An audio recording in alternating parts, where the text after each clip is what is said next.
Hello everyone, Sombre here.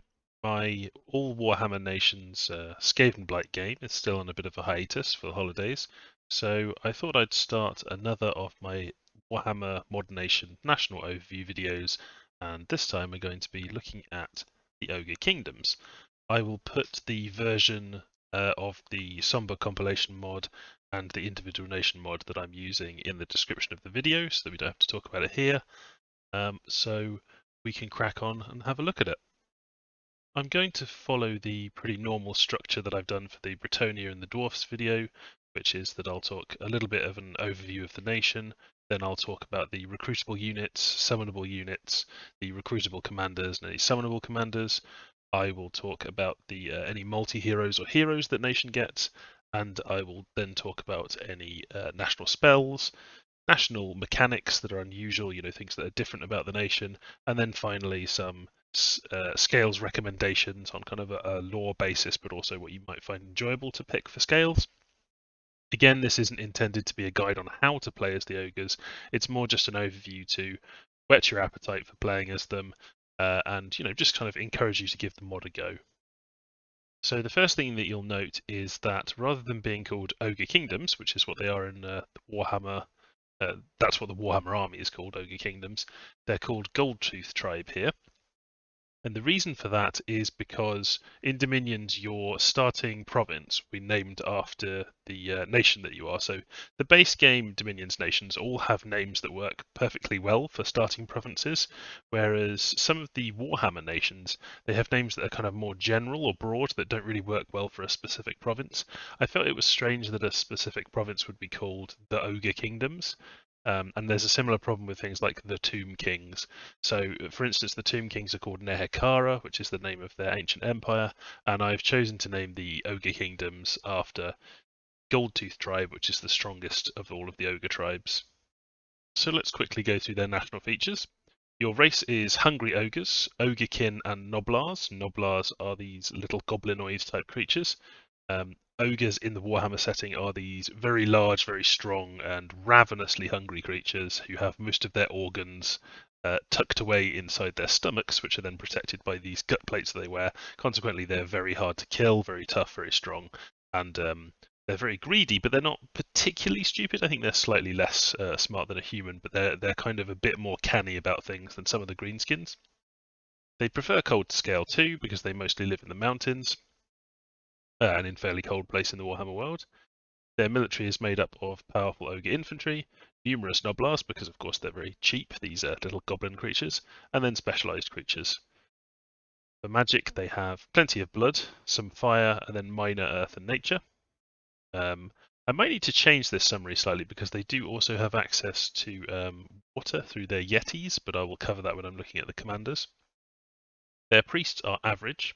They cannot preach, so none of your priests can use the preach command, but they do get a bonus when blood sacrificing, and that's mentioned on each specific priest how much of a bonus they get. But their dominion requires constant sacrifice, so that is much like the dominion of Mictlan in the early era and in the late era in the base game, where your dominion is basically constantly shrinking. There's not checks generated from your your dominion doesn't naturally spread. It only spreads with sacrifice, and if you don't perform any blood sacrifices at all, you will find that your dominion will collapse and you will lose because you don't have any dominion at all. But it does mean that you can kind of manage your dominion a bit more than other nations. If you have like a very bad set of scales, then you can use blood sacrifice to make sure that your dominion is only where you want it to be. That is possible to do, although it's a bit advanced. In terms of buildings, they have very primitive forts, so terrible forts for the Middle Era. They basically just get palisades pretty much, although Ogre Tyrants can then build better forts, and their forts are 25% more expensive, but their temples cost 200, so their temples are half price. And the justification for this is their temples are basically just a pit in the ground that they throw dead or dying matter into, because they represent the hunger of the Great Maw. They're just kind of these sacrificial pits, so they're cheap to make. Their forts are more expensive because they are largely a nomadic race, and they don't particularly like building strongholds or establishing strongholds. They do steal them from the enemy sometimes, and there are some tyrants that will build strongholds, which is why their tyrants are masons. It's not because tyrants are particularly gifted, like engineers or architects. It's simply because ogre tyrants are the only ogres that have the kind of strength of personality and leadership and will to get ogres to settle into forts. So your ogre tyrants are necessary for upgrading those forts to be of much use. You know, palisades only give you 1 command point, so they're not great. But you'll definitely be looking to steal forts from other players when you can as well. In terms of their starting sites, they have the Great Moor Pit in their capital, which gives you 4 blood slaves per turn and lets you recruit your capital only sacred. And then they have the Wilds, which give you 1 fire, 1 nature, and 1 earth per turn. So they've got a fairly broad distribution of gems. Of course, they've got 3 magical gems there rather than 5. And then for their, Middle Era nations get 5 gems in their capital. They get 3, but then they get 4 blood slaves instead of 2 other gems, because blood slaves are a little bit less. I would say difficult to acquire. They're worth a little bit less than other types of gems. As with my other nations, they then have these preview sites that let you see what their summons are, what their luck-based multi-heroes are, so the ones that are tied to the luck or misfortune scale, and their luck-independent heroes are, so those are the unique ones that have nothing to do with the luck scale. They're generated by events, and they often come with some troops as well. Now then, let's talk about the recruitables. So the first recruitable, and the very smallest, is the Noblar Fighter, which you can see can be recruited outside of forts as well, so you can recruit this absolutely anywhere. And normally a unit like this wouldn't require much comment. I think it's a very cheap kind of chaff unit, but I think that this is actually remarkable in a way because it's only 3 gold. It's a slave, so you actually get halved upkeep on that 3 gold. So we're talking about a very, very cheap unit. It's size 1, which means you get 6 of them into a square, and they have a lot of attack output, even though their attack skill is very bad and their defense skill is not good, and they hit very, very, very lightly indeed. They find it difficult to get through armor. You're putting out so many attacks, they actually will perform okay in combat, and any attacks on them are distributed, obviously, amongst a larger number of combatants, so that could be helpful. But the thing that's really nice about them is just that they are a monster that costs 3 gold, so they can be great for being chaff, absorbing lance charges and things that could hurt your more expensive troops like the ogres. And they give you siege strength. Now, they're undisciplined, which means that their siege defense is pretty bad. For the cost, it's still okay, I guess, but 0.5 siege strength for 3 gold is fantastic. And similarly, 0.6 patrol strength for 3 gold is fantastic. And you very much are a blood nation who'll be doing blood hunting. So these give you excellent blood hunting patrollers, to keep the unrest down in those blood hunting provinces. So they're very nice on that front. They are undisciplined, of course, so you can't control where they go in combat, but then it's not that important for you to control where they go in combat. They're just going to wander off and get, try to do damage to stuff and get killed. Another thing to note about them is that they don't just have the dagger, they have flung scrap, which is very similar to the sticks and stones weapons used by the Markata and the other apes, the Bandar nations, the monkey nations. But of course, even though it doesn't do very much damage, it can, chip damage every now and then, because they're just flinging it out. It ignores defense, of course, being a projectile attack. It also, each of them, it's 1 attack per each of these Noblars, and they've got tons of ammunition, so they're just going to stand there hurling that forever, basically. They're just picking up things off the ground and throwing them. Yeah, so that can be very nice if you've got flaming arrows up, because each of those projectiles, while very insignificant, ends up doing, I think it's 8 armor piercing, or is it 6 armor piercing fire damage? Anyway, there's some fire damage that would get attached to that if you had flaming arrows. So, all in all, a very useful unit, and I think definitely one that you want to take, because it's recruit anywhere. You can just be recruiting them in the provinces where you're doing blood hunting if you need the patrollers there, and you can, while you're off campaigning in enemy territory, crashing around, sometimes you can stop and pick up some Noblars to help you replenish the losses you've taken, so very useful in that sense. The Noblar Trapper is very similar. It can also be recruited not just in forts but in all forests, so every time you take a forest you can be recruiting Noblar Trappers there. It's basically a more expensive version of the Noblar. It's still undisciplined. It has a slightly better weapon in the Trapper Dagger, which is a normal dagger, except that if you do manage to do damage, it will use a net, which is very nice indeed. But you're not going to be consistently doing damage a lot of the time. So yeah, the net can be nice, but it's not something I would rely on with them. But you can be nice if you've got things that have high defense and they do manage to get a nip in for a point of damage. They'll get a net on them. The thing that is particularly nice about them, apart from the fact they have very nice map move and survivals, they're quite mobile, is that they combine being stealthy and cheap with giving a supply bonus, which means that you can have a small force of Noblar trappers come along with your armies. They can even be stealthed so they don't die in combat, because you'd rather have the cheaper ordinary Noblars die in combat instead of the trappers. And they can just be there giving supplies to your ogres, because ogres are extremely, extremely ravenous creatures, and they need a huge amount of supplies, or you'll end up with starvation. Starvation reduces your morale, and then of course it can also cause diseases. So I find Noblar trappers to be fantastically useful just to bring along, stealthing along with the armies, and you can lead those with the ogre hunter, for instance. So now we're moving on to the kind of base ogre unit, which is the ogre bull, and you will note that that can be recruited outside of forts as well. So you can recruit it in your forts, but any provinces that aren't forted, you also can get ogre bulls. And this gives us our kind of baseline for what an ogre is like. So ogres are strong. They have a lot of hit points. They're a big chunk of hit points, really. They have okay magic resistance, okay morale. They're kind of tough, they've got some basic protection in there, even if their armor's not that heavy, they still have that. They're not particularly skilled at fighting, particularly their defense skill is bad. They start up at 9, and then this has got a minus for both of its weapons it's using. They've got a little bit of cold resistance, which can be nice for avoiding fatigue from being in cold, but generally speaking, it's more of a, might prevent a tiny bit of damage. It's mostly there for the fatigue, actually. They have snow moves. They can move around even when it's very cold. You're not too inhibited by the cold scale stopping you from moving around. They've got wasteland and mountain survival, which can be very useful. They have pillager, so that will help them when they're doing the pillage command, but it also helps them when they're doing the raid command, which is something that ogres can do with their commanders who have the pillager ability, and that's kind of a bit more of an advanced thing I would definitely look into. I think people have done some videos and things about that as a tactic. Each of the ogres also has gluttony, meaning that they eat considerably more than you would expect for a normal unit of their size. So ogres will basically eat anything they can get their hands on, so they've got gluttony too. And they will quickly eat enough so that they will become starving. If you have large armies of them, you have to be very careful with managing their food supply. So yeah, definitely worth watching out for. They've got 25 dark vision, which is 25% dark vision. I would say that that's not really worth relying on, given that they've already got not great stats. Like, you don't want to be going, oh, they've got dark vision, so I'll throw them into caves and I'll throw them into places where there's going to be supernatural darkness cast. It can be a little bit of a bonus, but I wouldn't really rely on it. And finally, in this row, they've got chaos recruitment.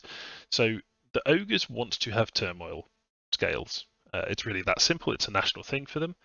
And if they have turmoil scales, then their recruits are cheaper in gold cost. So for each point of turmoil, from 0 to 3, then they have a discount of 5 gold. So if you have turmoil 3, like you will in your capital at the start of the game, if you've taken turmoil 3 as a scale, then instead of costing 40 gold, these cost 25 gold. So a huge, huge discount, making them very affordable. If you're buying them for 40 gold, then you're paying over the odds for them. And it's worth noting that as you go around conquering places, of course, these guys can be recruited outside of forts, but you've got to be careful about how much turmoil scale there is. Because if you end up recruiting these guys at 40 gold, or at even at 35 gold or 30 gold, not at 25, then you're losing out a little bit. So you want to be fairly aggressive in making sure that your dominion's spread out and that you're recruiting these guys in places where there is turmoil. All of the units that I'm going to show, I've put this note of how much they cost when they're in Turmoil 3, because that's kind of the most useful thing to know, I think. It's also worth noting that the ogres have not just one attack, but 2, which makes up a bit for the fact that they're size 3, so you only get 2 of them per square, but they've still outputting 4 attacks. That's good attack density. That's more than, say, 3 heavy infantry who are standing in that square would do. The Ogre Smash also gets a charge bonus. So you might think of this as something like a light lance, in that you use it and it does extra damage on the first hit that you do with it, but you keep using it thereafter. So it's not a particularly strong weapon. It kind of represents the ogres kicking, headbutting, belly flopping on, slamming into the opponent using their mass. and they use it alongside their club. It doesn't do a lot of damage itself, but on that first turn of their charge, it can do a bit extra damage. So they're not like a knight in that they really just annihilate things on their big charge. They hit things with their lance. Instead, it's just like they do a bit more on the charge, but then also they have decent attack density. But of course, this is length 0, which means that if the enemy has fire shields and poison barbs and things like that, you're opening yourself up to the ogres, grabbing them and getting hurt by that. So it's something to keep an eye on. The next recruitable is the Ogre Iron Fist, also recruitable outside of forts. And the best way to think of this is that it's much like an Ogre Bull. It's got a better weapon in the Ogre Chopper. It has the Iron Fist Strike, which replaces the Ogre Smash, because any Ogre that has 2 weapons doesn't get the Ogre Smash as well, because they're kind of too busy coordinating those 2 weapons. But the Iron Fist is better than the Ogre Smash. They also get to use the Iron Fist as a bit of a shield, although it's not very good. It's kind of like a rubbish version of a buckler, I guess, but it's got okay protection. So it makes them a little bit more defensively, survivable. It gives them 2 extra defense if they can take things on the shield. But I wouldn't rely on that. I wouldn't treat it like it's a shield or a kite shield or God forbid, a tower shield. It doesn't protect them that much from projectiles, but it can be a little bit of a help. Generally speaking, they have better armor though, they cost more resources, so this is more if you've got the resources available, maybe you go with Iron Fists instead of the basic Bull. Of course, that makes them a bit more limited to more likely being something that you're doing in forts or mountain provinces, stuff like that. Then we have what is actually an upgrade to your troop, which is the Ogre Iron Gut. So these guys are a bit better. Their stats aren't massively better. They get some extra hit points, some extra strength, same natural protection built in, but better armor, considerably better armor in fact, and a little bit more morale. They also come with the bodyguard trait, although it's only at 1, so they're a little bit better than usual at being bodyguards, but they're nothing that special. They cost 5 more gold, but of course in Turmoil 3 it's the same, 5 more gold, they're 30 instead of 25. And the main thing is they cost significantly more resources and some more recruitment points. So you may find yourself a bit limited with the how many Ogre Iron Guts you can get. I think people tend to overlook them a bit, but honestly they're very good for the simple reason that they have high protection and they hit very hard, and those 2 things are both just very important in Dominions. They have a 2-handed weapon, but they don't have the disadvantage of reduced attack output because they still get the Ogre Smash. It's only if they have 2 single-hand weapons that I take the Ogre Smash away from them. So I would recommend getting Ogre Iron Guts in the case that you do have enough resources and recruitment points to get them. I think they're well worth having. Worth bearing in mind though that they can only be recruited in forts. They're not one of the Recruit Anywhere troops. As you can see here, they've got a different message. Then we have the Ogre Death Belcher. So Ogre Death Belchers are much like the Bull in terms of protection. They don't wear hats, much like the Bull. They only have the Gutplate and Bits armor, so their protection's not amazing. They've similarly got, the hit points and strength and everything. They have a not very good melee attack in the form of the Crude Taper, and then they have the Ogre Smash, which again, it's okay, but it's not great. So why do they cost 55 gold, which is of course 40 gold in Turmoil 3? Well, they have the Death Belcher weapon, which is extremely strong. It's basically worth thinking of the Death Belcher as being like a kind of shotgun crossbow for close range. It has 6 shots it fires. Each of them is 11 armor piercing, which is actually, I believe, more than a crossbow, although the strength of the wield is not added, so it probably adds up to be basically the same as a crossbow. But 6 attacks from 1 unit is very nice. They have okay precision. 10 range is not as short as you would think it is. They can fire from a kind of almost a medium distance once they move in. You can fire over the rest of your troops and hit the enemy. And they have 3 ammunition, which is fine. After that, they'll go in and start battering things. They can be very, very useful. You're limited to only recruiting 3 per turn, and they can only be recruited in forts, so you're not going to have a huge number of Death Belchers. But I find that they can be really useful. You can tell them to fire at cavalry. They can mince up things like heavy cavalry, maybe even kill knights. Especially if you're dealing with cavalry that doesn't have the kite shield; it just has the ordinary shield. The main thing I would look out for with the Death Belchers, apart from them just firing at stuff that's not very good, running out of ammo, and then being a mediocre kind of a melee unit, is that they can inflict horrible friendly fire. And that is because the ogres are just not very good at dealing with missile fire, particularly ones that hit that hard, can go through their protection, really chew them up. And even if the enemy are running away, the Death Belchers will enthusiastically be firing their weapons a lot of the time, and they can end up just inflicting quite a bit of friendly fire. So, especially if you're using basic bulls and things to hold the line in front of them, you will find that they'll inflict friendly fire damage. So, maybe best to pair them up with a wave of Noblars, to be honest. Then we have the Gorger, which can also be recruited in any cave provinces that you take. So normally it's just in a fort, but if you find a cave province, you can get it without a fort. The Gorger is limited to only a single recruit per turn. It's quite gold expensive, although that is of course discounted to 50 gold in Turmoil 3 because it has Chaos Recruitment 10. And it costs no gold upkeep at all once recruited. So if you get these and you can kind of like mass them throughout the game, getting one a turn in a fort, for instance, then they can be quite nice because they don't cost any gold upkeep. You can use them for a variety of things. But truly, their big use is that they are a big sack of hit points that is very strong. So they can be, you can use them in sieges. They've got excellent siege strength. You can use them to attract magic and things that is aiming for stuff that's a big bag of hit points. And in combat, while they are not terrifyingly powerful, a bite and the claws attack, the claws attack rather than the claw attack gives you 2 attacks, so they are outputting 3 attacks at size 4. It's okay. If you combine them with Noblars to fill in those remaining 2 points of size, then they can help them stay alive and they can help them land hits by getting harassment penalty in. Once the Gorger is injured, which it will be very quickly, because although it has plenty of hit points, it doesn't have a lot of protection or defense skill. It will go berserk, and it has Berserker +3, and at that point, it will start actually landing hits with these.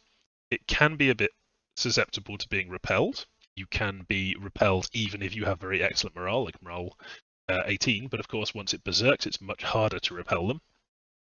So the morale goes up to 99. It's kind of be a fluke to get your repel roll so well that you manage to repel a Gorger then. Yeah, they can be very nice. Now, they are undisciplined. You don't get to take advantage of this very fast combat speed to send them scuttling off around the flanks and attacking rear. Instead, you're just going to have to rely on maybe a small group of them. You place them correctly so they crash into stuff at the same time as the rest of your army, or you use them to just distract and take fire. I think they're a little bit difficult to use, the Gorgers, and particularly because you don't get that many of them. Yeah, they're kind of more for finesse or skill play, I would say. But yeah, they can be very fun and they can rampage very nicely. Next, we have the Ogre Maneater, which is a fort-only recruit. Now, this is quite a different recruit from what you would typically see, because when you recruit this unit, rather than definitely getting this one that we're looking at here, this is actually kind of a Western Maneater that we're looking at here. You will either get a Northern, Western, Eastern, or Southern variant, and that's randomly selected. So you get a random selection, 25% chance of each of them between 4 different man-eaters that this will turn out to be. If you recruit multiple of these, you can recruit 2 per turn. Let's say you recruit 2, you might end up with 1 Northern, 1 Southern, or you might end up with 2 Northern, or 1 Western, 1 Southern, or 2 Eastern, or whatever. So you'll end up with a variety of these. They are very expensive. They are 90 gold, although of course that's discounted down to 60 gold in Turmoil 3, but still 60 gold is quite expensive. Their stats vary a bit, and I can show you their stats in a moment, but the thing that is common between all the types is that they have this good map move, and they have all of these survivals. And that's because man-eaters travel all over the world, they're mercenaries that fight everywhere, nothing phases them, they've seen it all, done it all. Yeah, so pretty nice to get the man-eaters. Something that I should mention about Chaos Recruitment that I'd forgotten to mention before, but it's particularly important for man-eaters because they're quite expensive in gold, is that if you, let's say you recruit these in Turmoil 3, so they cost you 60 gold. This gold discount actually applies to calculating upkeep as well. So if the man-eaters go off, you're taking them with your army and you end up in a province which has then, 1 order or 0 turmoil, 0 order, 0 turmoil, or Turmoil 1 or whatever, their gold cost is going to go up from what you recruited them as, and so the upkeep will go up as well. So it's worth bearing in mind with Ogres that if you've got a big army and you're looking at your upkeep and going, oh, that's fine, I'm making good income every turn, and you send them off to places that aren't Turmoil 3, they will start to cost more in upkeep, and it kind of represents that the Ogres are off away from their lands and away from these kind of chaotic lands. They're able to extort and keep money for themselves and so on. That's the way I like to justify it, but it's really just a Dominion's mechanic thing. So the man-eaters are quite expensive in gold, and of course they can end up, the upkeep can be quite nasty on them because you could be paying for a 90 gold unit upkeep rather than a 60 gold one. But they also do have very little in the way of resource cost because effectively they're mercenaries that you're hiring. They bring their own equipment and so on. So the resource cost is lowered, and they don't have much in the way of cost for recruitment points either. You can't see it here, but trust me, they don't. So let's just have a look at the different types of man-eater you can get. We've got the summons and other, which shows us the different types of man-eater you can get. So the northern man-eater wears pretty heavy armor. He's got a very hard-hitting two-handed weapon. That's what he's like, and he has slightly more magic resistance than the others, I believe. The eastern man-eater has even better armor. He's got the kind of samurai armor and a kabuto. He's got an excellent weapon in the form of the two-handed Cathayan longsword. So the longsword ends up with 14 attack skill, so very nice. I think that's the best weapon amongst all of the man-eaters, and the armor's pretty nice too, so I'm always happy to see this type. There's the southern man-eater, which is kind of Araby themed.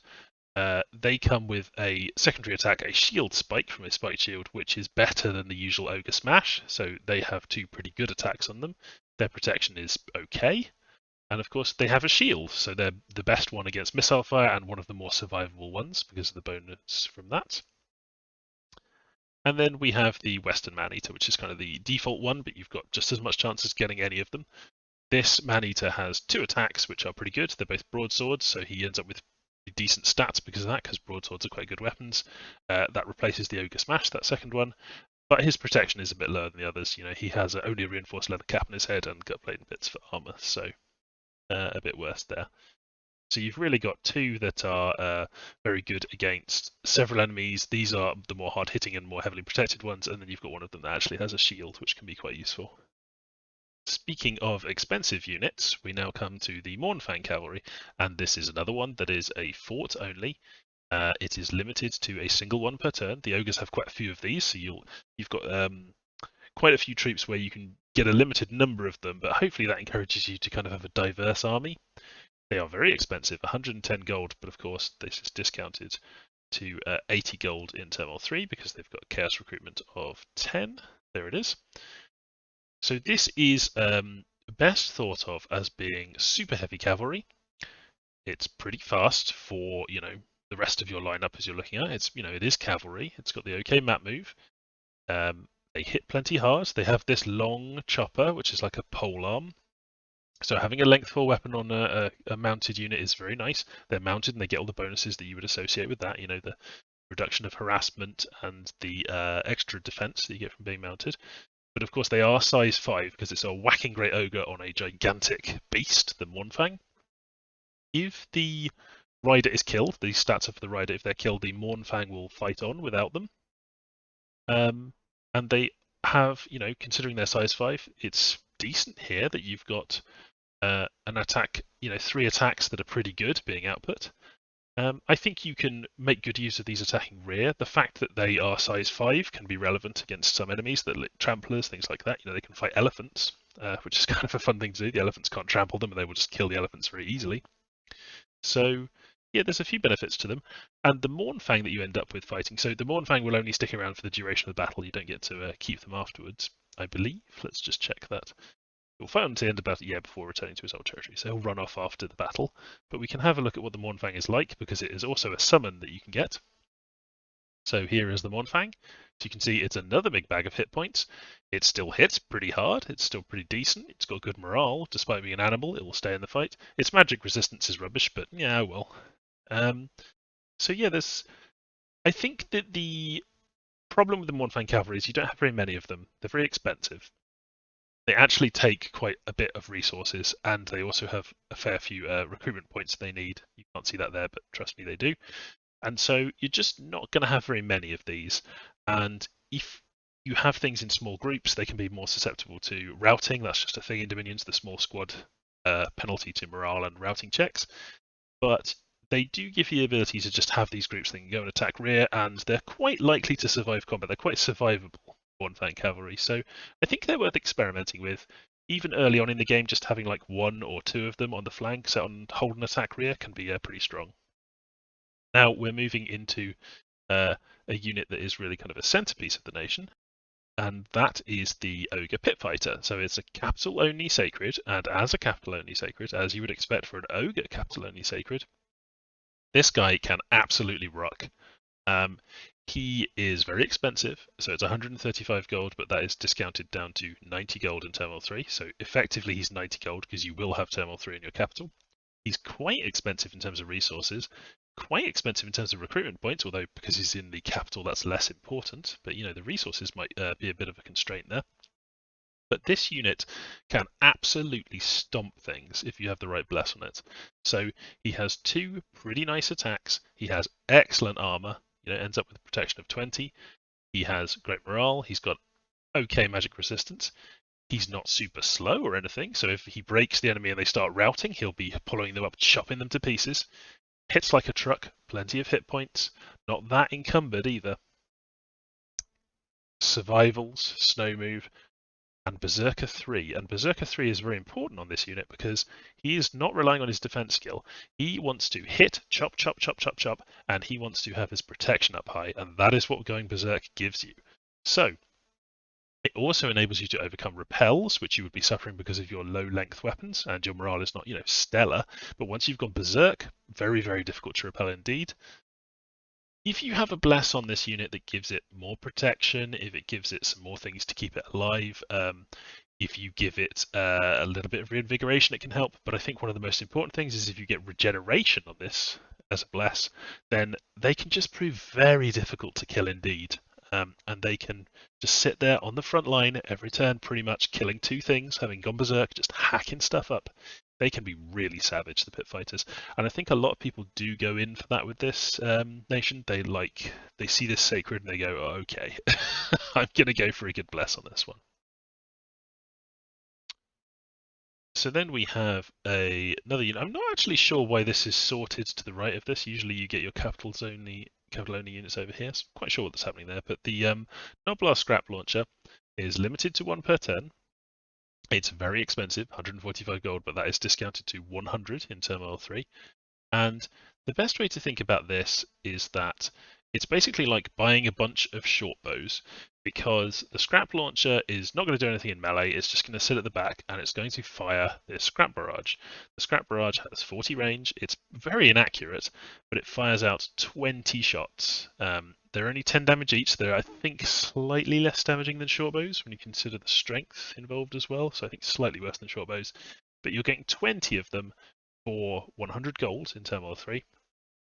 They're not undisciplined, so you can set them to fire archers, things like that, fire large targets, anything that you think will allow this inaccurate spray of scrap to go and hit things like enemy mages, stuff with low protection, stuff that doesn't have shields.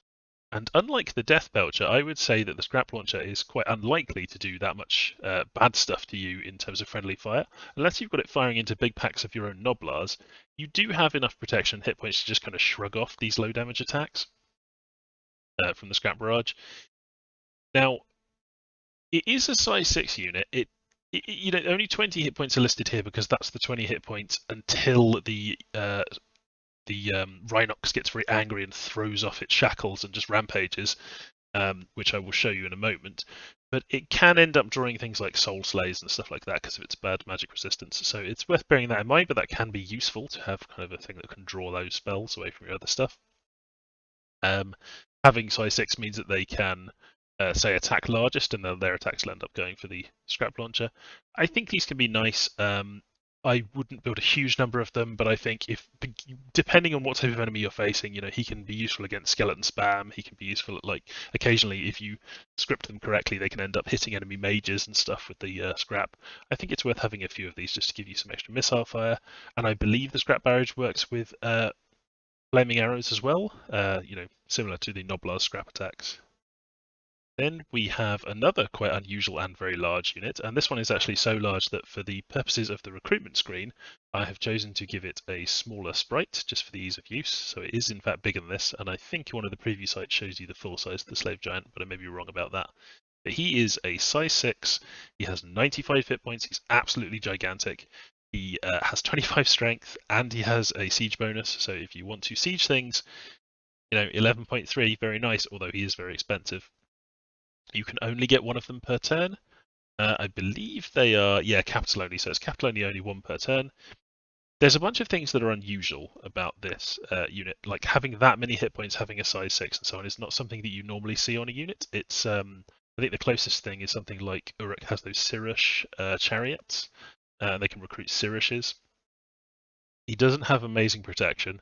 Doesn't have amazing magic resistance, so he's quite vulnerable to things. But he does give you a bunch of stuff that you don't normally get on a recruitable, like tons of hit points, tons of strength, fear of 5, which is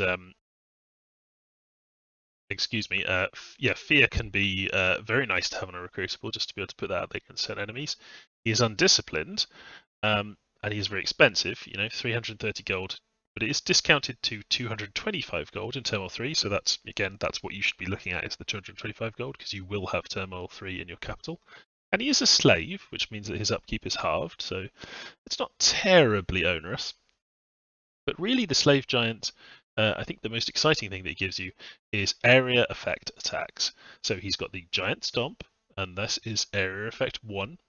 It can be negated by large or strong beings who could just resist the fact that he's trying to stomp them, but if they're small, he can land that on them. And an area effect 1 attack can be very nice because defense does nothing against it, so it's really just a test of his attack versus his damage output against their protection, and it does 25 damage, which is very nice. He also has the heavy chains. So heavy chains are area effect 2, and you get 2 attacks from them. So now we're talking about, in an area effect of 1, we've got 3 attacks every turn doing 25 damage, so he can obliterate the area effect, the area of 1 in front of him, that square. But also, these are area effect 2, so they can, in theory, hit 2 enemy squares. They could hit different enemy squares. Another thing that area effect 2 can do is that you can hit yourself. So yeah, he can end up hitting himself with the heavy chains. This represents that the giants in Warhammer are famously uncoordinated and are often, accidentally hitting themselves, falling over, or just clumsily causing themselves trouble. They're often very drunk. In the case of the slave giant, they've been bashed in the head quite a few times, and they can't see very well because they've had this big helmet kind of welded onto their head. But yeah, the Slave Giant, if you need to kill things that have very high defense, can be very useful. If you need a big sack of hit points, can be very useful. And I think psychologically, he's quite frightening to fight against, in addition to having Fear of 5. So yeah, I think they're very fun to play with. I wouldn't make them the linchpin of any of my strategies, even if you put a few buffs on them. They're just a bit vulnerable with their low protection and low magic resistance. Yes, they just will end up getting deaded in kind of long wars against serious opponents. Then finally, in the recruitable lineup, we have the Yeti, which cannot be recruited in forts or whatever province. It can only be recruited in highlands and mountains, but you can recruit it without a fort. So if you build a fort there, it will help recruit them because they do have a bit of resource and recruitment point cost, but you can recruit them without that. So the Yeti is mostly notable for the fact that, apart from just being another size 4 big boy with lots of hit points, lots of strength, and some nice weapons, he does give you magic weapons. He also has cold power, which means that his stats are significantly better in cold 3, which I would pretty much recommend for the ogres again, because they got so much snow move and so on. He also has a chill aura at 5, so a combination of chill aura, being basically immune to cold, having magic weapons, all of these things can be very useful. He also has ice protection, which can give him a bit more protection. It's pretty bad outside of cold 3, but yeah, really what you're doing here is you're paying for getting the magic damage and getting this chill aura. So that's what you require. He requires cold 2. He has to be in a mountain, of course. He's not really 90 gold because you'll want to wait till he gets to Terminal 3 before getting these, I think, especially. So he's really 60 gold.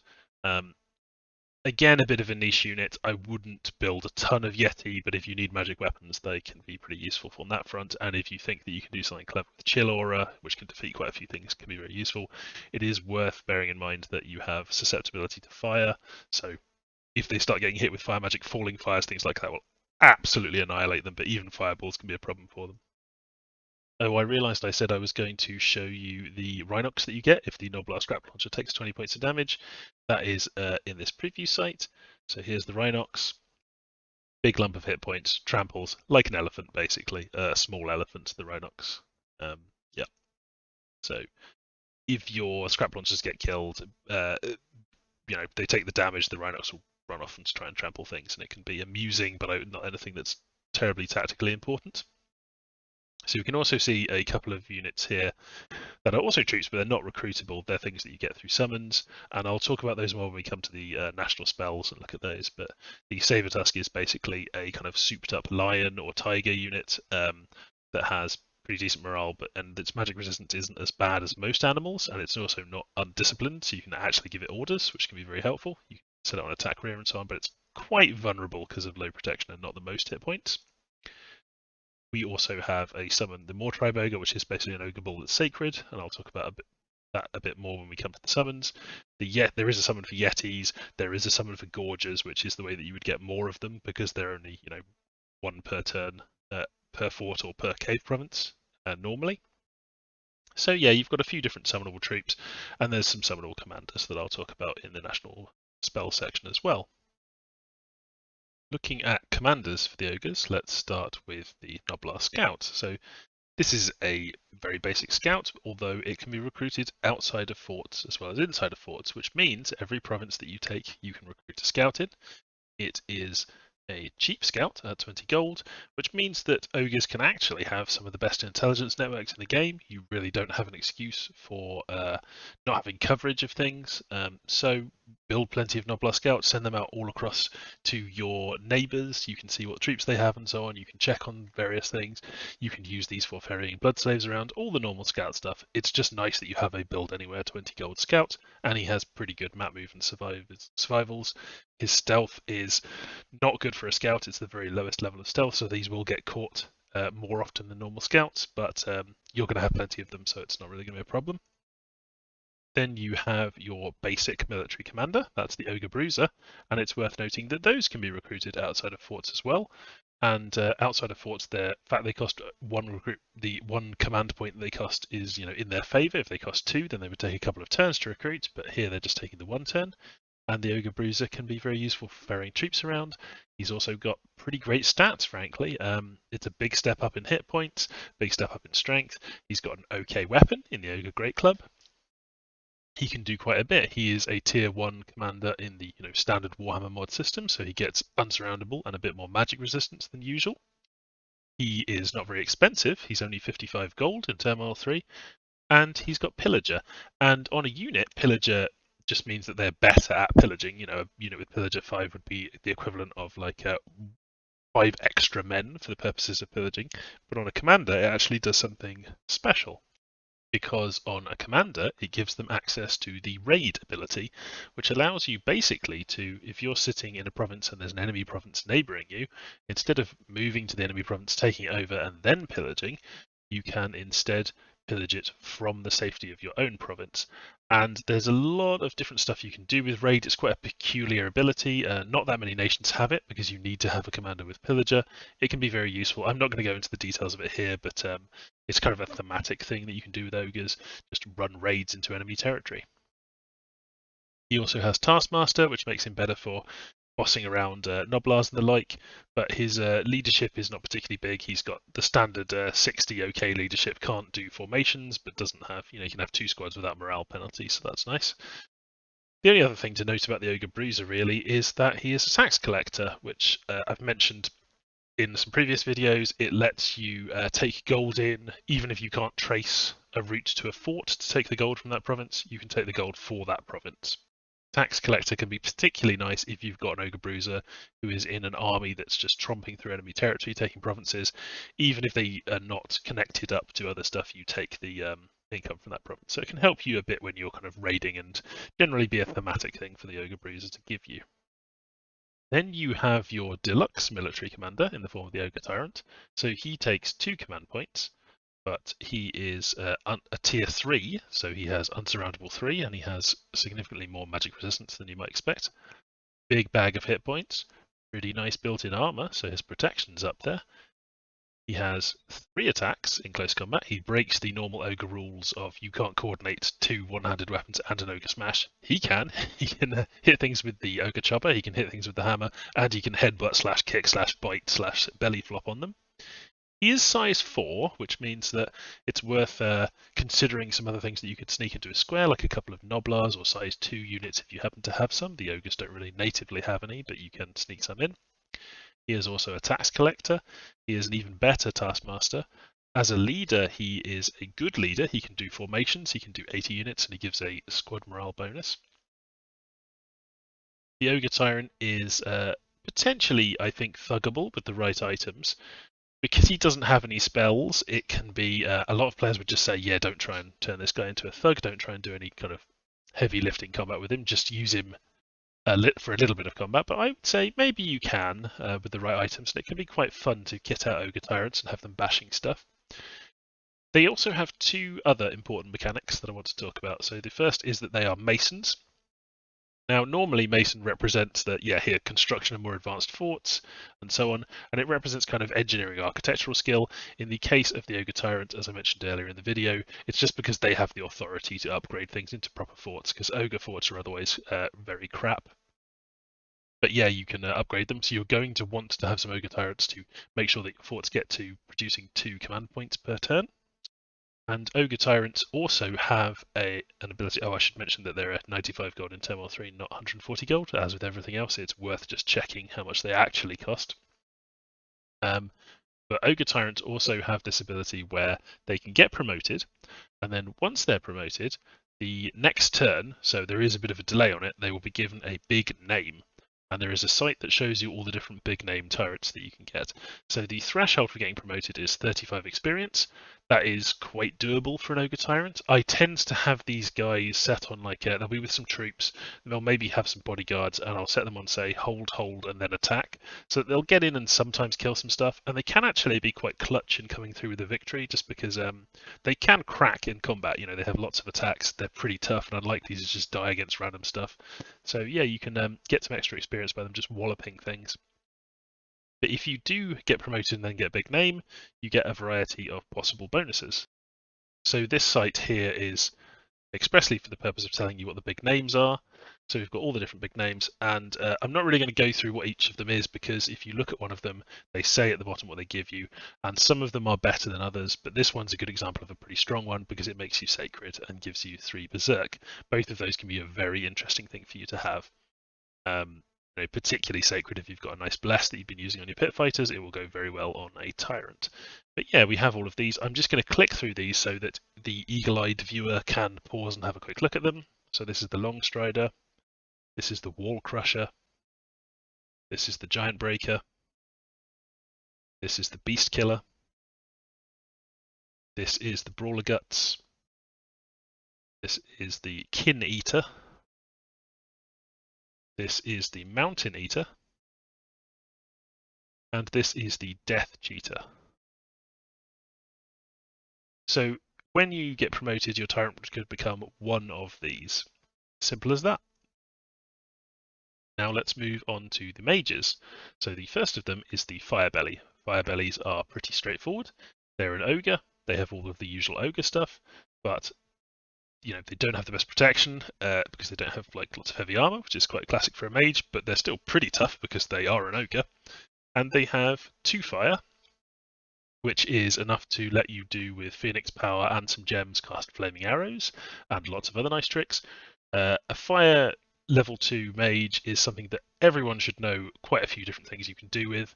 It's not really a path that would allow you to turn these into amazing thugs or anything like that, although they do come with some abilities that would help them be a thug. Their melee attack is an area effect 1 armor piercing flame strike that is based on your strength. They have the Ogre Smash still, and they also have a Fire Breath attack, which is Air Effect 1 and Armor Piercing, and half strength range, 5 ammunition.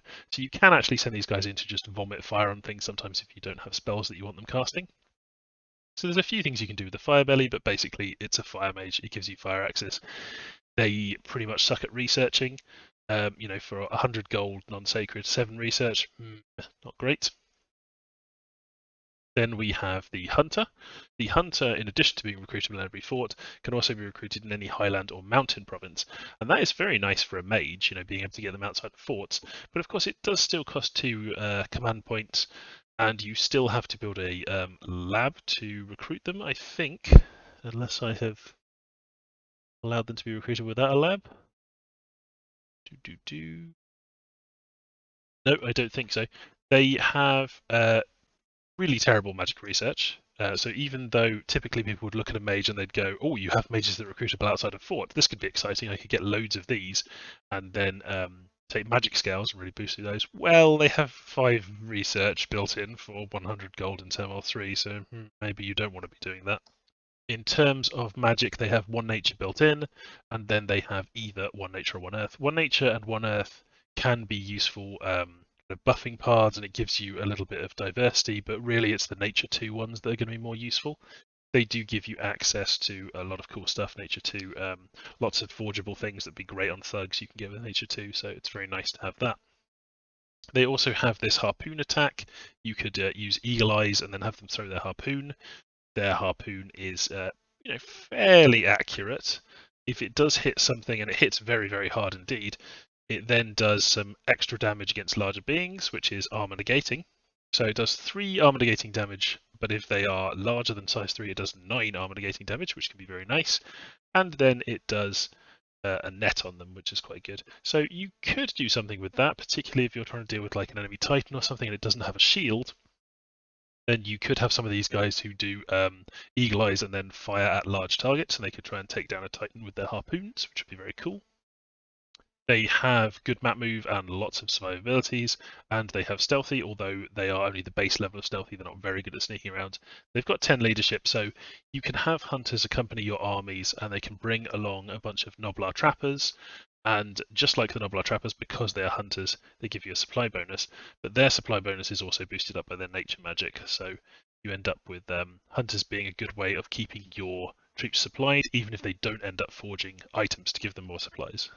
You can also use hunters to lead around your animals that you summon up, and they're typically going to be the ones summoning them because of their nature magic. They've got Beastmaster 3. Because they have that bad leadership, they get -1 morale, but it ends up being a net +2 morale for animals because they've got Beastmaster. Now you have the mage that is the workhorse, the absolute workhorse of this entire nation, which is the Ogre Butcher, and it is worth noting the Ogre Butcher can be recruited outside of forts as well. He does require both a lab and a temple to recruit, so he is it's not very, very cheap to get tons of these guys running around outside of forts, but it is attractive. At 110 gold, you get a mage who has Blood 2 built in, which is pretty good, and then also has 20% chance of Fire 1 or Earth 1, which is, it's fine. But basically, this is a Blood Hunter. This is a Blood Sacrificer. They have Priest level 1, but they have Adept Sacrificer 1, so they can sacrifice 2 Blood Slaves per turn when they're sacrificing. These guys are going to be going around. They're going to be collecting up Blood Slaves for you. They don't cost a huge amount in upkeep because, of course, they're sacred. You can build them anywhere, which means you'll have quite a lot of them. Their research is not as bad as the Hunters, although it's still not very good. But they are sacred, so halved upkeep costs. Really, this is the workhorse of the nation. You are a blood nation at your core. We look at all these troops and things, but you're going to have very nice blood income, and that is going to be decreasing your gold income. So you will transition away from all your troops and things like that into more of a blood economy. And the Ogre Butcher is at the heart of that. So, very important unit. Then the souped up version of the Ogre Butcher, the Ogre Slaughtermaster. This can only be recruited in forts like a normal mage. But it's only 2 command points. It's not capital only. So your strongest mage not being capital only and only costing 2 command points is nice, but of course you don't have this like really high tier mage that you get in your capital like some nations do. You're priest level 2, but you're adept sacrificer, so you can sacrifice blood slaves as if you were a level 3, and that's very important, and I would suggest getting a Slaughtermaster early in the game and having them just do that, because you do have an early blood income. They're quite they move around quite nicely because they're map move and survivals. They're tough, like any other ogre. They have Blood Mage level 3 built in, and then they have a 100% chance of Fire or Earth. So you are going to get some that have Blood and Earth, and you could potentially go up and get Bloodstones with those.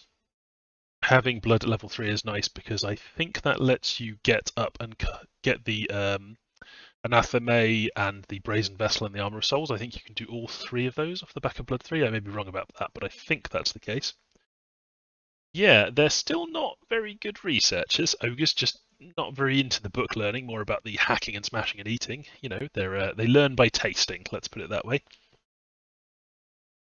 So, you also have poison resistance, as does the Butcher, because they've spent so much of their life eating poisonous and disgusting things. That's just in their nature. I would make sure that you're making plenty of Slaughter Masters, and they are your premier mages for casting your national spells, which we'll be looking at later. They're not cheap, 240 gold each. You're going to have a lot of them. When they go outside of Turmoil 3, that is when you will see your upkeep spike quite a bit. It's really when you've got like a large number of Slaughter Masters going into enemy order territory, something like that.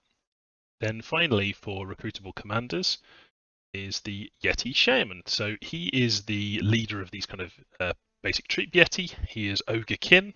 He can be recruited in all highlands and mountains, but you're going to want to set up a fort to do that and get it to an upgraded fort through a mason because they are 4 commander points each.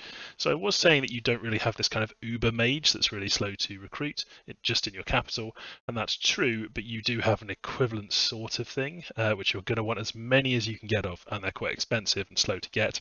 But it's just that they're more about mountains than about your capital site or anything like that. So they've got all of the traits that are typical of a Yeti, but I think even a bit stronger. They've got the ice protection, they've got the cold power, susceptibility to fire is even stronger for the Yeti Shaman, and they've got a big chill aura, so you have to be careful with that and friendly troops. They come with Water 1, Earth 1, Nature 1 built in, which are already very nice for point buffing and self-buffing. So this is definitely looking like something you can turn into a thug for sure, based on its strong stats, if you're in cold at least. And then your random magic is 1 nature, 1 earth, 1 water, or 1 death. If you get 1 death, you've kind of got a mini rainbow that can go around site searching and things. Getting that death access is nice, although you do also have some through your national summons. If you get nature, earth, or water, there's more things they can do with those by being at level 2, so quite a bit they could do there. They come with a couple of nice built-in weapons, but no armor, unfortunately. So they've got 2 Sky Giant Bones, and these are relatively hard-hitting and okay stats. They're not great, but they're okay stats. Magic damage, and they have a curse that they inflict if you do manage to damage, which is not super relevant, but maybe it would be something that you would do to an enemy titan, perhaps. They require a cold 2 mountain province to recruit, just like the Yeti, and of course they've got the normal turmoil discounts. They're actually 245 gold, not 350, but that's still very expensive. And again, when you move outside of turmoil, if you're setting this up as a thug and it's taking enemy provinces, raiding and stuff, its upkeep is going to be higher if it's not turmoil provinces. We've looked at the recruitable commanders. Let's look at the heroes that you can get. So we've got the 2 preview sites as normal, the luck-based multi-heroes that depend on the luck or turmoil scale to determine how likely they are to appear. And in here we have just the one, it's the Yeti Shaman. So we've seen these before, but they're very welcome when they do turn up as a multi-hero because they're a big source of your diversity. They can be very useful. They're good for site searching. You can use them for forging and so on. So it's very nice to get one of these as a multi-hero. And then in our unique luck independent heroes, so ones that don't care about the luck or turmoil scale, they're just a fixed chance each turn of turning up. We have 4 different heroes, each of which can turn up just once during the game. So first we have the Gutsman. So the Gutsman, Bragg the Gutsman, is really he's centered around this very strong weapon he has, the Great Gut Gouger. And this is kind of this weapon that's terrifying towards the other ogres. That's why he's this kind of executioner figure. And it's pretty terrifying in combat. You get 2 attacks. They are armor piercing. They're extremely high damage. They get extra bonus versus shields because it's like a flail. They have excellent stats. And it does area fear, which kind of represents the fear that spreads as he just annihilates things with this weapon. So with the Gutsman, you've basically got this incredibly powerful built-in weapon, and then the rest of your stats and things are not terribly exciting other than you having some fear built in. So, and you're unsurroundable 3, you're a tier 3 like a tyrant, but you are only size 3, you're smaller than a tyrant, so you can pack in another ogre into the square with him, which is very useful. And really, it's just about outputting this attack as often as possible. This is powerful enough that it can be terrifying to enemy titans and super combatants and things like that, so that's pretty much his job. He's there to hunt very powerful things.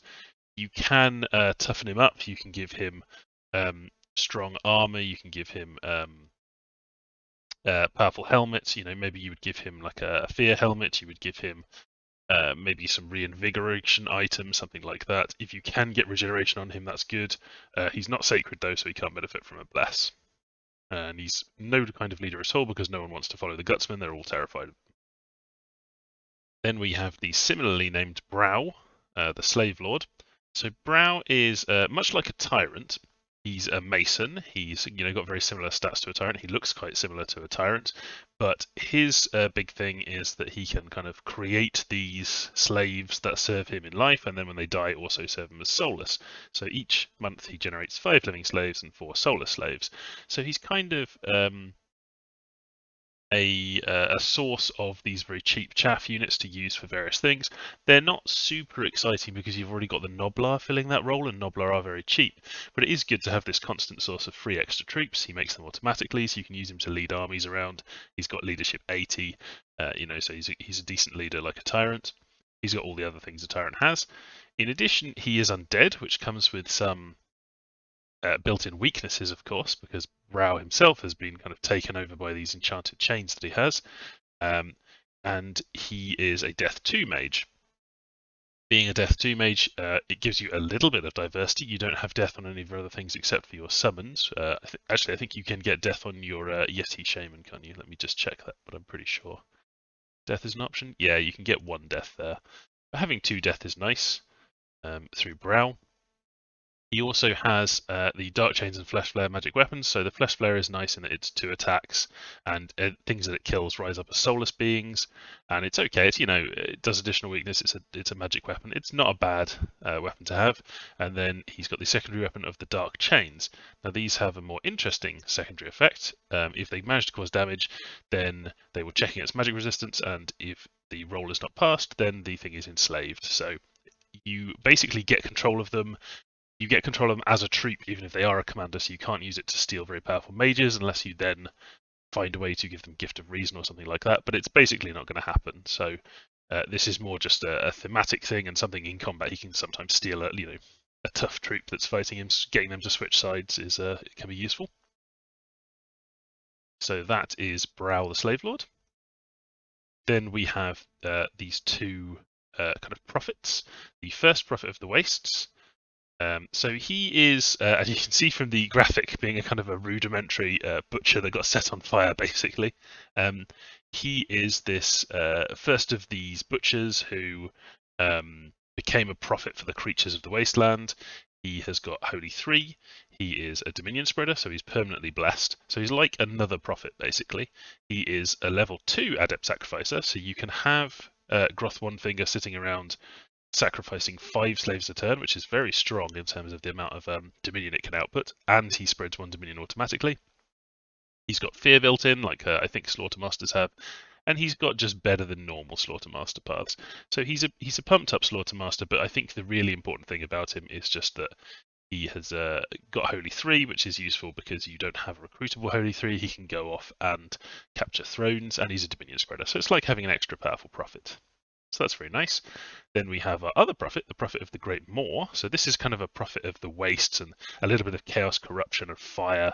And then we've got the prophet of the Great Maw, who is your prophet of blood and hunger. And this is Scrag the Slaughterer. So Scrag is also a powerful mage. He's blood magic level 4, but he can't carry the Anathema, which is the easy way to boost up the blood magic. He can, I think at blood magic 4, forge the brazen vessel, equip that, and then forge the armor of souls, which is nice.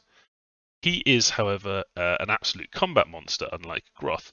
So he has the Dominion Spreader, he has the Holy 3, both things that are important, but he's got a ton of built-in combat abilities as well. He's got 10% regeneration built in, and that will be added to whatever you've got in your Bless, if you do have a Bless.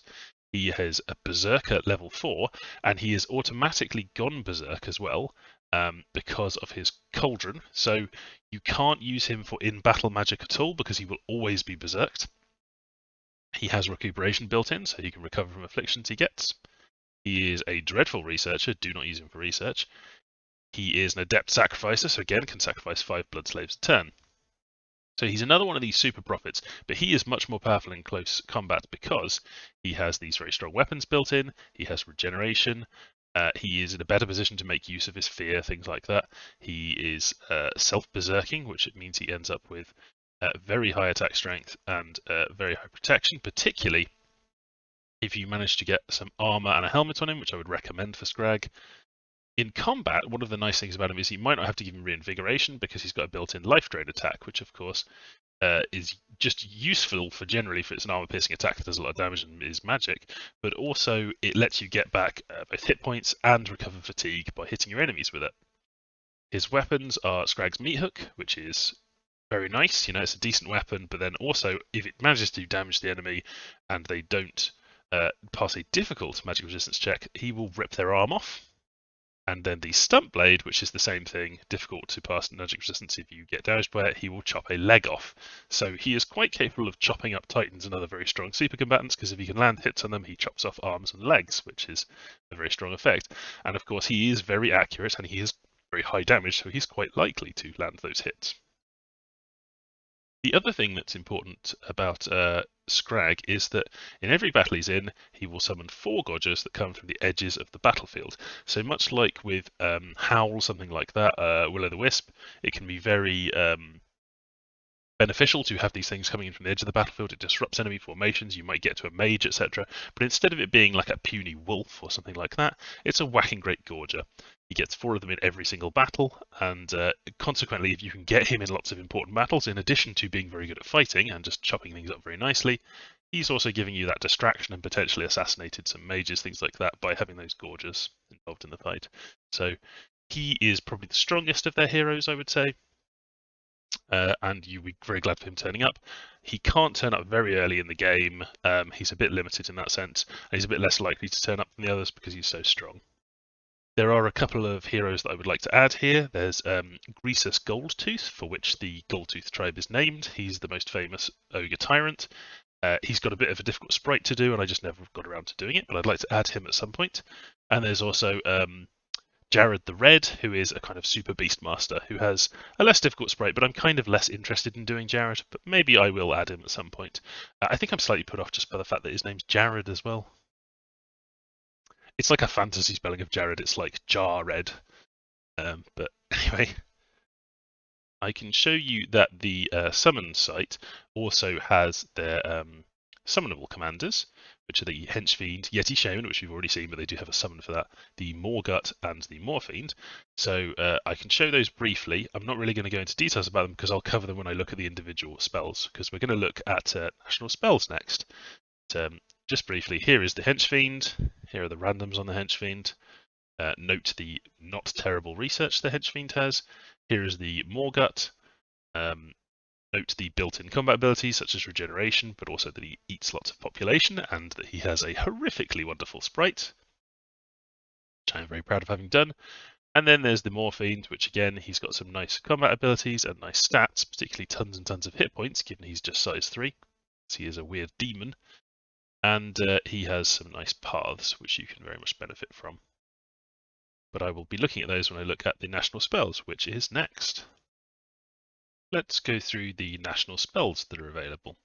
So in Conjuration, at level 0, so you get this right at the start of the game, you have Call Saber Tusks for 5 nature gems. You get 7 Saber Tusks. We've already had a look at the Saber Tusk, but I will show it now. It can only be cast by an Ogre Hunter, and that's your Nature Mage anyway, so this is what's going to happen. There's no scaling or anything, it's just 5 Nature Gems, and you get 7 Saber Tusks, which can be useful early on. So let's have a look at their stats. Here is the Saber Tusk. So as I mentioned earlier, it's kind of an upgraded Tiger or Lion unit. It comes with Stealth, which is nice. It's got lots of survival, mountains, forests. It doesn't have Wasteland Survival yet. It's just mountains and forests. But it's stealthy, it's got a bit of dark vision, it gives you a supply bonus, so it's another one of these because it's been trained to go and hunt food and game and things and bring them back to the ogres. So you can use these to increase your supplies a bit. If you've got a hunter, he can lead a group of these around, and of course he is a beastmaster level 3 and then a poor leader, so give them +2 morale, so they'll end up at morale 14, which is quite decent. And they're not undisciplined, which means you can send them off to attack rear, things like that. They are quite fragile though, they have low protection, not that many hit points, and they'll, they have weapons that can be fairly easily repelled as well, although their morale can be good enough to cut down on the amount of repel they face. So they are an option you've got early in the game. As the game goes on, I wouldn't use them other than maybe as patrollers, because they've got a little bit of patrol strength. They can help a little bit with sieges, and even siege defense because they're not undisciplined. But Yeah, I think they're kind of more of an early game thing. You would summon up some and use them as flankers or to supplement your forces. Higher up in Conjuration at level 2, you have the spells Call Yeti Pair. So this is 5 nature gems and you get 2 Yeti. It can only be cast in highlands and mountains. This can be cast by things that aren't hunters, but hunters are your primary nature mage, of course. And because they are the same as the Yeti you can recruit, they will end up costing gold upkeep.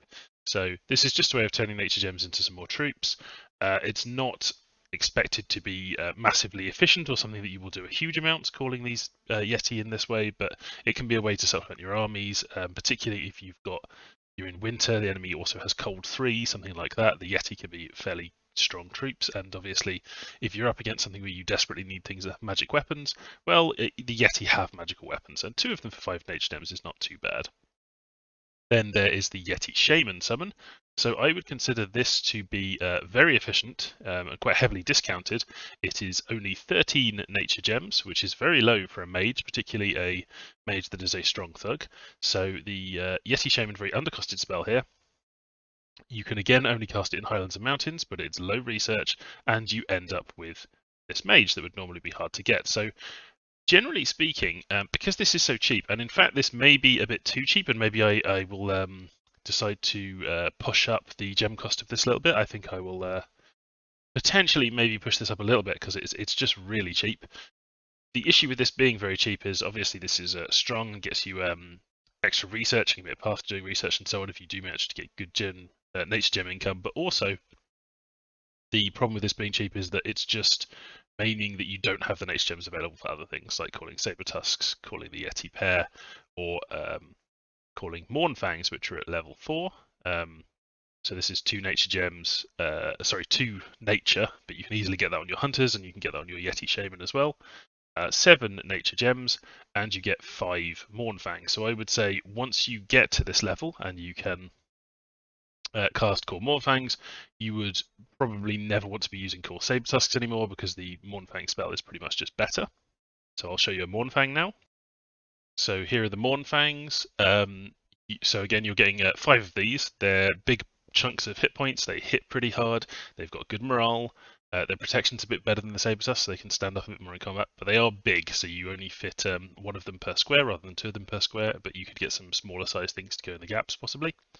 They have a bit of affliction resistance, which makes them a little bit tougher in combat. They're stealthy, they have the same survivals as the Saber Tusks. The problem with the Mournfangs is that they're much harder to train, and so they are undisciplined. And that does take away a big option that you've got with the Saber Tusks of, like hold and attack rear, attack largest, attack archers, orders like that. Or even guard commander you can use them for. The Mournfangs you just stick in as a blob, they're undisciplined, so they just run off and start attacking things. So I was saying that you probably wouldn't call the Saber Tusk, but I guess you could justify using the Saber Tusks because you don't want to have this undisciplined animal. But the Mournfangs in general just better at fighting, and better at serving the cause as a big bag of hit points. Better in sieges, they have excellent siege strength, but their siege defense is rubbish because they're undisciplined. So they could be a useful summon to just get some siege strength as well, I would say. That is the end of your spells in Conjuration, and as I say, I'm going to review the cost of the Yeti Shaman because I think that is a bit low. But then we have the spells in Blood Magic, and this is where a lot of your research is going to go because you definitely are a Blood Nation, and this is where several of your national spells, which are very important, are. So let's take a look at Blood Magic. At level 0, so without any research required whatsoever, we have Bind Henchfiend. And Henchfiends are super cheap given what they are. They're only 16 blood slaves, they don't require any research to get to them. You do need to have, let's say, a Slaughtermaster who's got blood 3 and then has that fire random to get going with Henchfiends, but that's not difficult for you to get. You should try and get that and start getting your blood economy going quickly so that you can get Henchfiends, because Henchfiends, it is this flying mage commander. It's kind of this corrupting force, it's like a lesser demon of chaos. And 16 blood slaves is not very much. You might think of that as being like maybe 8 or even fewer gems is what you're really looking at there. And for that, you get quite a useful mage, particularly for research purposes. Let's have a look at the Henchfiend. We looked a moment ago at the Henchfiends, but here he is again. He has poison barbs. This is part of the reason that they're good advisors and corruptors of the ogres, is that they're basically impossible for the ogres to eat because they're covered in poison barbs. They are stealthy, which is lovely to have on a commander, although they don't have any leadership abilities at all. You can have these guys, they have flying, they have good map move. You can have them flying around stealthily, getting into enemy territory, where they can then use their paths. So they have two 100% randoms. Each of them is just fire or death. The death 1, fire 1 Henchfiend I would basically just set back and use for research, and maybe you can use it for forging or a bit of sight searching or something like that. But the useful ones are Death 2, where they can cast the skeleton summoning spells, and Fire 2, where they can cast some evocation. And you actually can, with a few Henchfiends, go and take provinces that have minimal province defense, so they can be nice stealthy raiders. You can have large swarms of them turn up to reinforce battles, where they can just be putting out tons of skeletons and throwing off fire evocations, things like that. As you get up into the higher magic spells, of course, you get more things in fire magic that can be consistently useful throughout the game. So if you're going up evocation, that can be useful. But really, the great value of the Henchfiend is that it is so cheap. It is 16 blood slaves. It's really just a massive feature of the nation that they can get these so cheaply, because for 16 blood slaves, you can get yourself 9 research ability. And given that your other mages and things are quite research inefficient, particularly in terms of the gold cost to research over 3 years or so, this has no gold upkeep. It's just blood slaves. When you get the blood economy going, you can be having hundreds of blood slaves a turn, which means you can potentially be summoning, although of course henchfiends cannot summon more of themselves. If you've got enough slaughter masters ready, you could be summoning maybe like 5 or 6 henchfiends a turn when you're really trying to push out your research, and they can be supporting your armies with their spells. They're very nice. You can even maybe use them for a little bit of very light thugging if you get the right couple of items on them. Because they can just fly and attack rear or attack archers, and maybe you can do something with that. I saw somebody in a game I was playing had put Medallion of Vengeance on them because they're flyers. They can, and they had tons of them. They were having Medallion of Vengeance. I think they were casting Fire Shield on them, and then they would fly and attack rear, and then when they got attacked, they'd explode. So there's quite a few little tricks you can do with henchfiends. Absolute linchpin of the nation, getting lots of these to get your research going. Back to blood magic, we then have nothing at level 1, but then at level 2 you get 4 spells. Bullgorger is only castable by your Sacred Blood, which is basically your butchers. They can cast this, and your slaughtermasters can cast it. And Bullgorger is a strength of giants, other than it's got some kind of slightly worse things about it. It's significantly less area of effect than strength of giants. It's greatly cut down. And it's shorter range, and it's more fatiguing, and I believe it's slightly slower. Maybe not. Maybe Strength of Giants is 125% casting time. But the point about it is that it's much easier to cast than Strength of Giants. It comes at a lower level, and by giving this kind of Strength of Giants to your ogres, of course, it enhances. They've got multiple attacks, which can be enhanced greatly by it. So you've got the Ogre Smash that be getting better because it's strength based. You've got Noblars, can be a lot better if you pump strength up on them. There's a lot of nice things it can do, and easy to cast, so you can research it quickly and get your butchers out there. Even during the expansion phase, you may wish to have level 2 blood magic and get butchers out there casting Bullgorger. Unlike most blood magic, it doesn't require any blood slaves either. We have another combat blood spell here, Brain Gobbler. So this is Holy 2 and Blood 3, which means that your Slaughtermasters will be casting it, not your butchers. But Brain Gobbler is Panic, except a little worse in terms of fatigue and much better precision. I'm not generally very impressed with the Panic spell, and having seen Brain Gobbler in action, it's not fantastic, but if your opponent has not great morale, it can force morale checks on them. It can knock their morale down as well, I believe, if you're benefiting from things like Awe or Repel or things that test their morale. So you may get some mileage out of it, and it is low research. It's kind of a safe thing to be firing off because it can't hit friendlies either, I believe. Then you also have 2 Gorger summons. So one of them is 12 slaves and you get 2 Gorgers, and the other is 28 slaves, so more than twice as much, and you get 6 Gorgers, but it can only be cast in caves. So if you don't have a cave province, you can use Bind Gorgers. 12 blood slaves for 2 gorges is okay. It's not one of the very aggressively costed cheap blood spells, and I would say you'd be generally better off spending your blood slaves on henchfiends and things like that. But it can be nice if you just need some extra troops, you need some extra gorges. This is not too bad a spell. Bindgorger Pack is definitely more efficient. It's more efficient in terms of mage time. It's more efficient in terms of cost, because if you think about casting Bindgorgers 3 times to get 6 Gorgers, then you're talking about 36 Blood Slaves, not 28. You're talking about 3 mage turns, not 1. So your Slaughtermaster, if you do have a cave province, you can make use of Bindgorger Pack to get Gorgers faster. So I would say that for the most part, ignore this unless you have to use it. Bindgorgers, so you're desperate for troops. Bindgorger Pack, I would say that's probably worth it just to get some extra meat on the battlefield. And Gorgers are not bad at fighting by any means. They're not just sacks of hit points. It's just that that's their primary thing, is that they're tons of hit points. But they do still hit very hard. Moving up into level 3, we have another absolutely crucial one of your combat-based blood spells that doesn't cost any blood slaves, in the form of Blood Gruel. So Blood Gruel is 3 blood and 1 holy, so usually cast by your Slaughtermasters, but you could cast it with a Butcher who has a booster item, which is nice. And what Blood Gruel does is, in a small area effect, 5, I mean small but not very insignificant, not like 1 area effect, you can still cast it on quite a few troops at once. It's got short range. What it does is just give them +5 resistance to fire, shock, and cold. And that can be extremely strong, particularly if you've got enemies that are, sacreds that are using shock weapons, things like that. If you are taking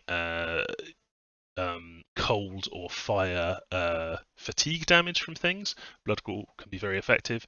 It's just nice to have this as a point buff as well. You can put it onto your mages to protect them. You can put it out on your troops to protect them from evocations and elemental attacks, things like that. It's pretty strong, basically.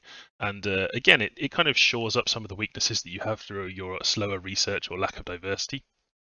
Once you've got going, having Blood Gruel is useful for the entirety of the game as well. I would say that those elemental resistances are useful throughout. So any war that you're in, Blood Gruel is a good thing to cast. We also have another summon here. So this is 28 Blood Slaves, the same as binding a Gorger Pack. So that's 6 Gorgers is something to compare it with. And here you have Anoint Moor Tribe. This is another one that can be cast by Slaughtermasters. Anoint Moor Tribe gives you 8 effects, so 2 more than you got in terms of Gorgers, and it gives you Moor Tribe Ogres. Moor Tribe Ogres are basically Ogre Bulls, but they're also sacred and they get a bit of Berserk. I don't really feel the need to look at them because I think we looked at them briefly earlier and I've just described exactly what they are. If you have a very strong Bless, then this is absolutely the spell to go with over getting Gorgers. Definitely get these. So yeah, if you're going if you've got a strong Bless and you're going more down the sacred things route, then this spell will eclipse several others. It becomes very, very, very well worth using to get more sacreds on the battlefield. Finally, at level 3, we have Become as Moorflesh, which costs a mere 12 Blood Slaves, so it's pretty cheap. Can only be cast by Slaughtermasters, really. And in fact, it is hard limited to only being cast by Ogre Slaughtermasters. What this does is that it transforms the Slaughtermaster into a Morgut. They lose both of their hand slots, they lose their torso slot, and they lose all of their magic and holy. They remain sacred, and they become kind of a combat killing machine. So let's have a look at the Morgut. Here he is in the preview site, the Morgut. Morguts have built-in regeneration. They have built-in fear. They are mindless, which can be very attractive in a commander unit because it means they can't be mind hunted. I don't think they can be soul slain, and of course, they don't rout. They do not berserk though, because they are mindless.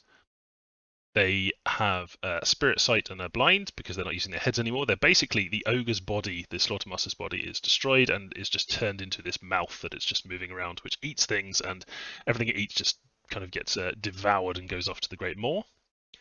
So they do have a swallowing attack. It's air effect 1, so defense is no protection against it whatsoever. And the swallow attack just means that if things are smaller than you, so smaller than, I think you can do things that your own size, or maybe it's just smaller than your own size. But either way, you just eat them. They disappear. I think if you get killed, they then get released, but every turn you do some digesting of them. So if they're in there for a bit, they just get chomped up and digested. You've got built-in reinvigoration, so built-in regeneration and reinvigoration. If you can get this commander to have some higher protection or other kind of defenses on it, if you can make it ethereal, things like that, then you can make it significantly harder to remove, and the longer that it stays around, the more things it's going to eat and fight, and the longer its fear is going to work, and the regeneration and reinvigoration will work in its favour. It can be this kind of tireless killing machine. It's also very destructive for the province that it's in. It eats 80 population each turn, which is actually 80 population, it's not 800 because it's not using the decapops, so it's just 80 population every turn, but that's not insignificant, and it causes 8 unrest every turn.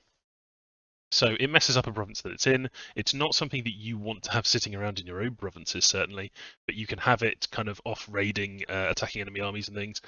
The real cost of this is not the 12 blood slaves you have to pay, but the fact that you lose a slaughtermaster effectively by using it. You may have a slaughtermaster who's got like a good heroic ability or something like that. Potentially that could be useful to make the Morgat a bit faster, stuff like that. Not really sure. I haven't seen somebody use these fantastically successfully, but I think there are options that you have there. It would be important to point buff them. You do have the paths such that Yeti Shamans can point buff them with Moss Body would be very good on them. You can get protection on them. You can get through the Ogre National spells we'll look at in a moment. You have Troll Guts and Toothcracker, which can allow them to have effectively Stone Skin and even more regeneration, and those are both fantastic on the Morgut. So let's have a look at those now. Blood Magic level 4. Troll Guts, and Toothcracker. These are your premier battle spells. They're very similar to using Bullgorger. They're buffs, but these can only be done by your Slaughtermasters rather than by your Butchers. They don't cost any blood slaves. They are pretty expensive in terms of fatigue, but this is the regeneration spell basically from nature, except that it has double the fatigue, it has a bit more area effect, and it has a little bit less range. So area of effect 4 is pretty nice for putting regeneration on stuff. The ability to just put regeneration onto your units is extremely useful. You may already have regeneration because some of your units have built-in regeneration, like the Morgut. You may have regeneration in your Bless, but this will stack on top of those. And yeah, it can make things extremely hard to kill. It can mean that you can make Tyrant Thugs more easily because you can count on the fact you've got this regeneration, so you just need to build up their protection and their damage output, really, and then rely on the regeneration you get from Troll Guts. In terms of building up protection, you've also got Toothcracker, which is Stone Skin, effectively. But it's got Area Effect 5. It's very short range. Troll Guts has a bit more range. With Toothcracker, you really need to be standing amongst the things that you're going to buff up with it, and that's worth bearing in mind. But it gives them Stone Skin, and Stone Skin is a bunch of natural protection. It gives you a little bit of vulnerability to cold, but of course the ogres have some built-in resistance to cold, and you can cast Blood Gruel on them to give them more cold resistance. So by combining Troll Guts and Toothcracker, you can turn your pretty scary troops into extremely scary troops, particularly if you're casting this on, for instance, your Sacreds. If you get Troll Guts and Toothcracker and Bullgorger on your Sacreds, which is eminently doable, and of course with them being elite and fewer in number, it's easier to cluster all of these area effect spells onto them. Then they turn into absolute killing machines and are very, very, very difficult to remove indeed. Finally, at level 5 in Blood, you have Contact Morphine. So level 5, you were getting up there a bit in terms of research, but this is still very doable by using lots of Hench Fiends for research. We're not talking about the very high levels of spells here. And we're also not talking about a massive cost. The Morphine is 40 Blood Slaves. You're going to get a very strong commander who has very nice magic paths that you definitely want to get. I would say that the difficulty with the Morphine really is more that you need blood boosters. So he is 5 blood to get, which means that you need to take your Slaughtermasters. I think 3 blood is enough for Anatheme, which takes up to 4 blood. That is enough for the Brazen Vessel. And the Brazen Vessel can take you up to 5. And there you could you can forge Armor of Souls as well, but you wouldn't need it to get the Morphine. That requires you researching construction, though, of course. So this is something that you may want to consider when you're building your Pretender, because you might prefer to have your Pretender cast this so you don't have to go so far up construction to get the boosters to be able to cast this. You could also empower, although that gets very expensive, even if it is just blood slaves. So the Morphine, you get 1 Morphine commander. Let's have a look at them. Here they are again in the preview image. The Morphine commander is an absolute brick house because he's this kind of super durable demon. So he gets 75 hit points. He is incredibly strong given his small size. He has fantastic stats just all around. He's got excellent magic resistance, excellent morale. He's a good leader. You know, he's all the things that you would want. He has lots of undead leadership for leading demons around if that's something that you need to do. He has some map move and survivability. He is also a berserker, level 3 berserker with fear. The berserker actually can be a little bit of a handicap because, of course, if you want him around casting spells and he then takes a bit of damage, he will run off and start berserking all over the place, which can be something you're not that into. But note that he does have the very low encumbrance that demons typically have. He is weak to the anti-demon weapons and things that you would normally see. So there are some downsides to using him as a kind of thug or super combatant. But he is only 40 blood slaves. It's pretty cheap, and as a mage, he is very nice. He has two 100% randoms in fire and death. That's the same randoms that the hench fiend has. But unlike the hench fiend, he's got all these base paths. So you can end up with death 3 through summoning morphines. You can end up with fire 3 through summoning morphines. You can get the all-important blood and death cross paths here, so that you can end up casting vampire lords and things in the blood research tree. So quite a lot he can do. I would say that unless you have got some items for him which are pretty shoring up quite a few of his weaknesses, because he doesn't have great protection. Of course, being a demon, he has some weaknesses and things. I would definitely want to be getting body armor on him. I would definitely want to getting head armor on him and giving him a better weapon, because his weapons are not terribly good and they're length 0, which can make them vulnerable to a few things. If you do that, then you can turn these into thugs. They do have paths they can buff themselves with. Death gives you skeletal body, Stygian skin, which is invulnerability, and a couple of other useful buffs.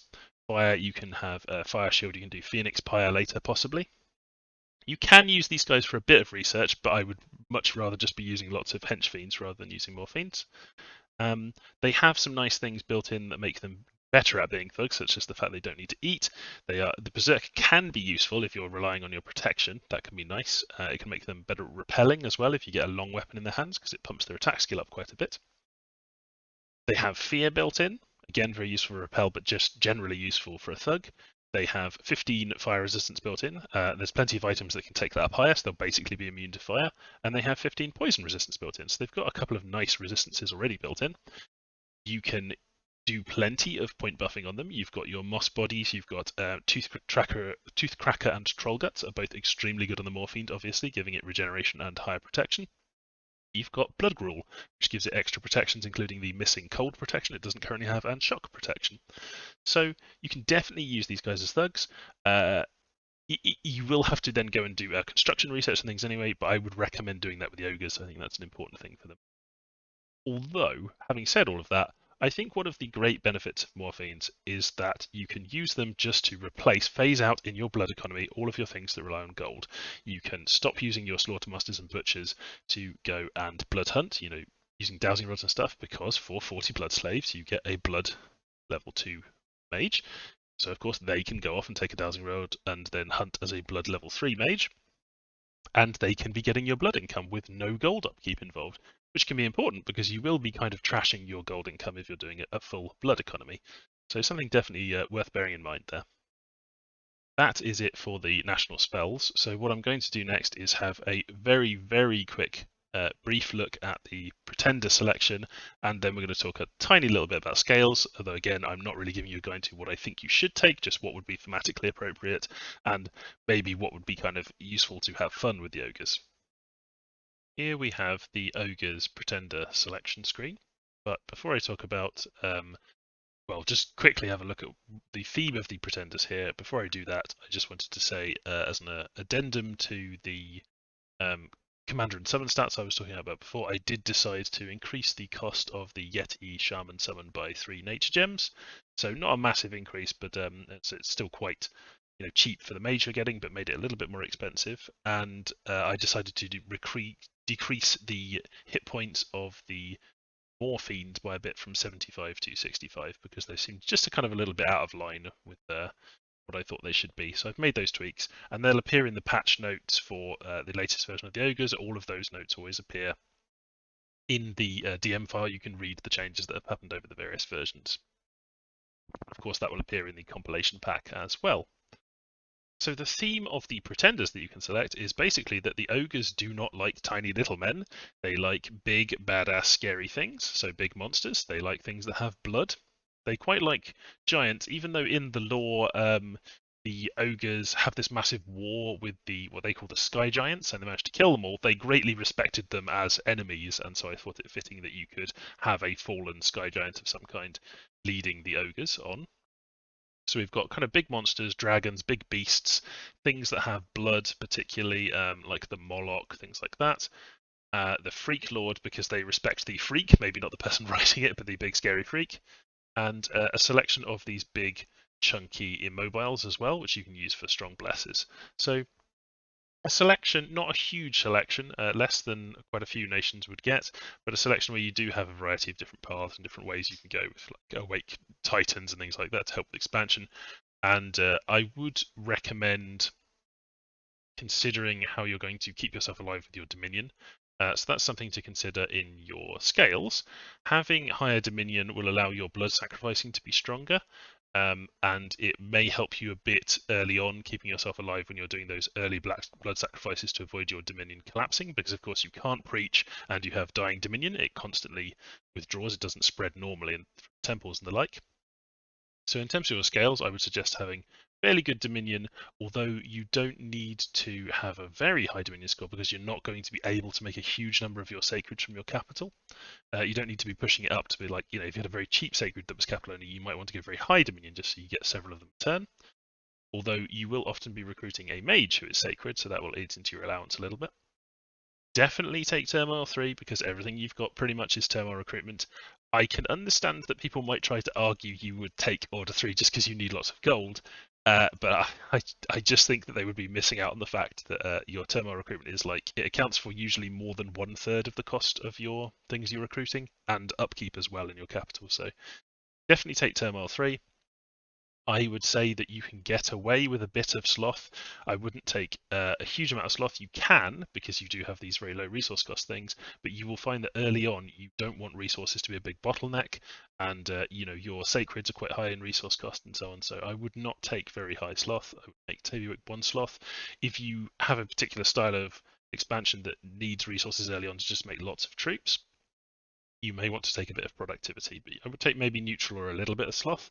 I would push the cold, it starts at 2 because that's their preferred cold, but I would push it to 3 because the Yeti can benefit from that, because you have snow move on your units and so on.